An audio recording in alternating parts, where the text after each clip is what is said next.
and turned out that they showed themselves to be faithful. It's history that matters because Nebuchadnezzar knew who these were, Shadrach, Meshach, and Abednego, and their friend Daniel. They weren't just nobodies stuffed into his government somewhere way down the line. These are powerful and important people. Powerful and important people who then caused jealousy among the others. And it's the others who in the end get Shadrach and Meshach and Abednego in trouble. Because Shadrach, Meshach, and Abednego choose not to do what the king commands all of the people in his realm to do. Nebuchadnezzar was doing what political leaders have done many times and in many places. He was using religion to further his political goals.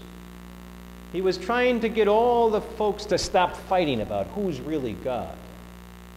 Get down to the business of living together as a people. And so Nebuchadnezzar projects this 90-foot tall image. By the way, our cross outside is 31 feet tall.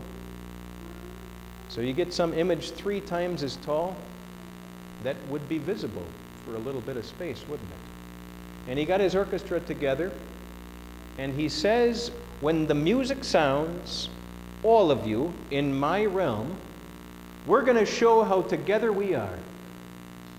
One people, under God, he could have said.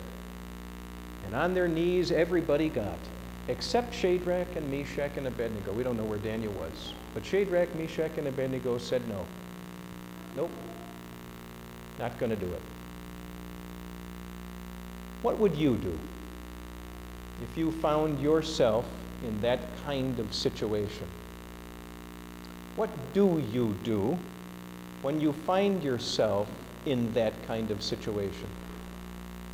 When it seems like all the folks around are doing what they're doing in some great desire not to do the wrong thing, but to do the right thing. Let's get along. Let's realize there are religious differences. Let's be tolerant, please. And in the name of tolerance, we are to bow down before the God of the age. And you decide, you fill in the blank, what the God of the age is at this moment, in this place. What do you do? Are you tempted to extract yourself entirely from the society, from the community around you, like Shadrach and Meshach and Abednego did not do? They didn't run away. They stayed where they were. They served where they were.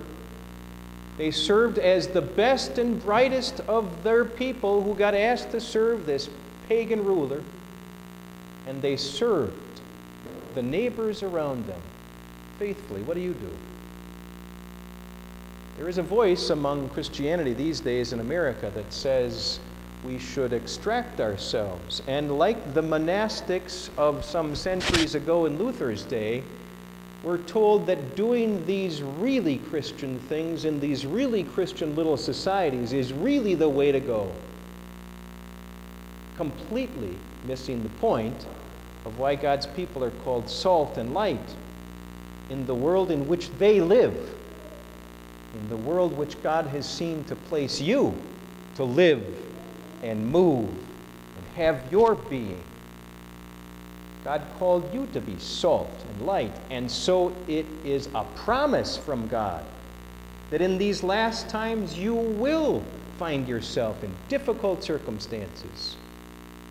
Okay, maybe not with the threat of a blazing furnace hanging over your head, but with the threat of ridicule, with the threat of intolerance, with the threat of humiliation over you, one who cannot and will not worship the God of the age at this place and at this moment. What would you do? What do you do? The encouragement from the Word of God is for you to serve completely faithfully with all of what you are, the best and the brightest. It's a crummy term, even if you don't call yourself the best and the brightest, with the tools and the gifts that God gave you, Faithfulness is what God requires. So serve where you are, in our place and in our time.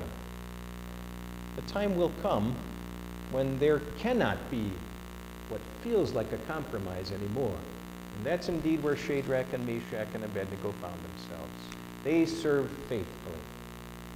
But when the command of the king in his kingdom said something that was against the command of the king in the eternal kingdom, then they said no more. Can't cross that line. I'll cross the cultural line. We'll cross the language line. But we won't cross the line that our king has drawn. And our king in our kingdom says, you shall have no other gods. And specifically, no images of this God. And so they refused. They found themselves in a term, here's a term that Christian teachers have used, in statu confessionis, in a state of confession. They had to make a stand because they were being called on to worship this God or this God. And they didn't get on their knees before this God, the 90-foot-tall image. And so they found themselves facing the consequences. What would you do? It's easy to say, isn't it? We've heard the story many times. It's a fun, triumphant story. It's a fun, triumphant story in the Bible history stories that kind of leads sometimes out of the mouths of some Christians into a triumphalistic story. Come on, be all you can be. Do the right thing and you win the prize. And I suppose it can kind of be taught that way, but not faithfully. Because you see, Shadrach and Meshach and Abednego gave a clear confession of the only true God and said, we believe in him even if he doesn't rescue us from this blazing furnace.